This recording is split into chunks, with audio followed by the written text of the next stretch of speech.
Thank you. I'll try to get down to earth after these satellites. We are dealing with much heavier things than satellites. We are dealing with buildings and energy infrastructures and things like that, much heavier things. I come from the Department of Civil Engineering, and one of the divisions in civil engineering we are dealing with, we are calling it architectural engineering, where we are dealing with things. Maybe I should say from the beginning that in our department we also have other divisions dealing with sustainability in form of you could say machines for energy production, for sustainable energy production. We have people dealing with windmills technology, we have people dealing with wave energy technology. So we have many research and education activities in those areas as well. Today I will talk about what we do related to buildings and sustainability. And I think, as I see it, we mainly work with these two points. How can we build sustainable buildings?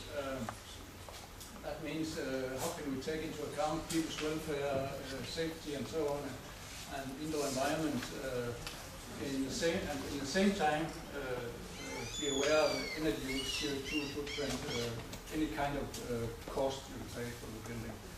So that's one aspect that we're looking at, and another aspect. I mean, the first one is related to buildings, how do buildings perform in use and operation.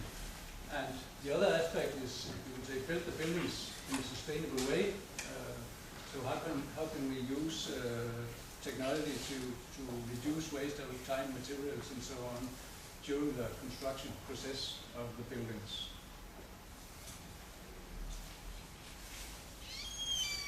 First, you could say, when we want to design buildings that act in a sustainable way, we have very much focus on indoor environment and energy, and you could say we have some overall aims when we look at designing buildings in this way.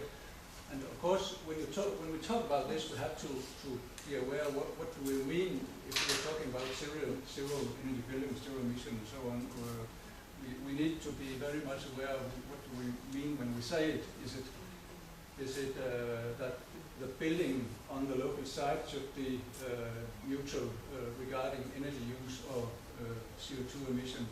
Is it over time, over the building's lifetime? Is it during 1 year? Is it the building seen as part of a larger intelligent grid in the country or in the continent or so? The students must learn about these aspects. Where do we set the limits for when we can call this sustainable, or the aspects of sustainability? So, and the way we are dealing with this is, and how can we solve these problems related to buildings? So you can say the first step is to reduce the energy demand of the building in operation and use. So that's how can we do this with active technologies, passive technologies, and so on. And next step would be application of renewable energy, also related to other parts of what we're doing in the department. And the last thing we also are aware of is you always have some kind of energy conversion during the process coming from power production to the use in buildings. So can we have efficient energy conversion systems? That's also an important part. So within this area, I've brought one example, or maybe I should mention two examples. We have some students right now on our 8th semester dealing with these things. How can we design buildings to operate in a sustainable way? And here I have mentioned a project where students are looking at buildings in Tibet. So this is an area where the economic resources are not very high. We have buildings in a relatively cold climate, and we have no electricity, no good energy sources to heat the buildings. So these students are focusing very much on how to use passive technologies. I don't know if it's easy to see, but this is a picture I took from the students' room last week about you would say the main problem they're dealing with. They have to focus on how can we obtain a relatively good indoor environment and the health of the people in the buildings and in the cold climate. Their goal is to obtain at least 12 degrees Celsius in the room. So that's not the requirements we would set in a building in Denmark, but that's their goal. How can we obtain this? And at the same time have a good air change rate. That means have a good air quality in the buildings, and do this without any kind of external energy sources. So they can only use the sun. So they're dealing with calculating how can we make this with this kind of this is called storm wall, where we have a massive heavy part of the wall and we have some glazing in front, and it's only heated by the sun and it creates circulation in the room. So that's how can you use passive technologies to obtain good health, good environment with a low energy use. I can say at the same time we have some students in the same semester working with a more high technology building, which is actually going to be built. If you look outside here, there's a lot of work going on in the field right here, and we're going to build a new building for our department, where we have much higher requirements and we have much higher possibilities to use technology. So they are focusing more on how can we also use active technologies in controlling the environment and still have in a sustainable way to reduce energy consumption in the buildings.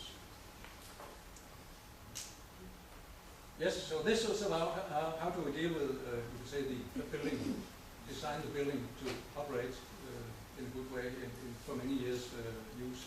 The other part we are focusing on is that about how do we build the buildings in a sustainable design and build the buildings in a sustainable way.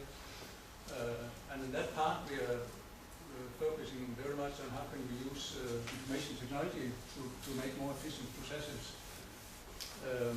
These decades, you would say, these years or decades, we are in a kind of paradigm shift in the way we are handling information in the construction industry, in the design process. For decades we have, you could say, all buildings are 3D.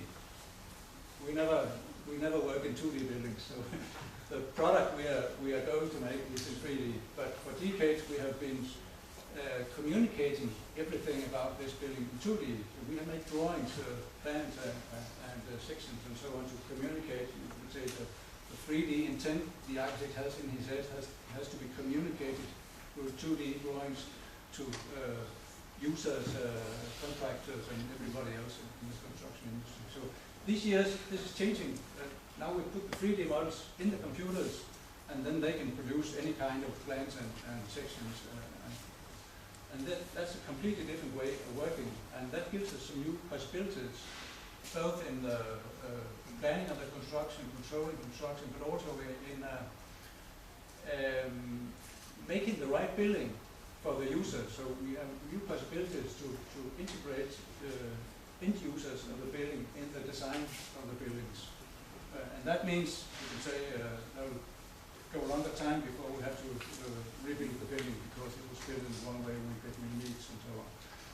And the student example I would like to tell about here is a group that worked last fall with this technology. They have taken the 3D models that architects are now typically making into a virtual reality environment. We have these Oculus Rift 3D glasses that users can get on and have a virtual tour in the building. In the same time, they have created a touch screen solution where all the people going to use this is final end users of the building.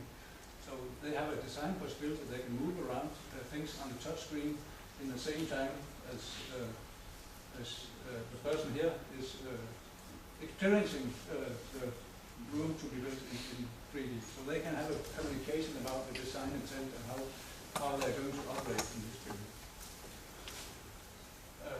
In the same time, that's one part you would say. In the very early design phases, how can we blend buildings to build the right buildings?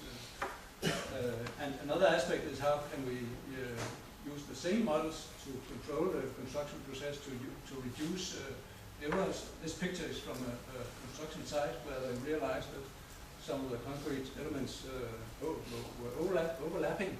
So there was a huge discussion about the drawings and how should it really look. And it appeared that there were actually some collisions that were not foreseen in the design process. So there's a lot of waste of time and materials having this kind of errors in the construction process. So that's also an aspect our students are dealing very much with. And yes, and finally, I think I'll say all this, what I have mentioned here, both in the planning part and also the design of buildings, everything is closely connected to our research. So we have, the students are always working with something they feel related to research when they work in our laboratories. They work in the same setups as our researchers, maybe they're even doing parts of the research. And they also typically work with real construction projects, real life projects. This over here is from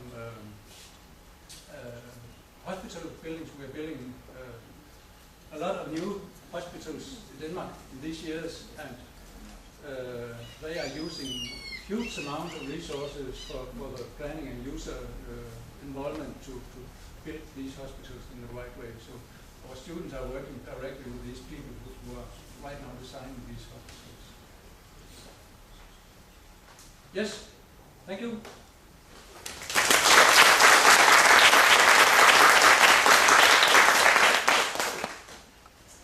Thank you very much, Ted.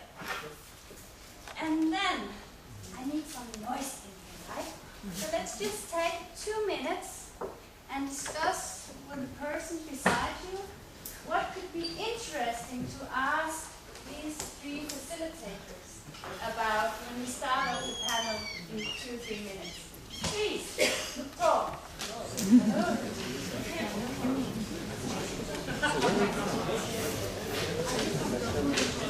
Ask you about something? Sorry. I'm Italian. No. We are from Poland. Do you have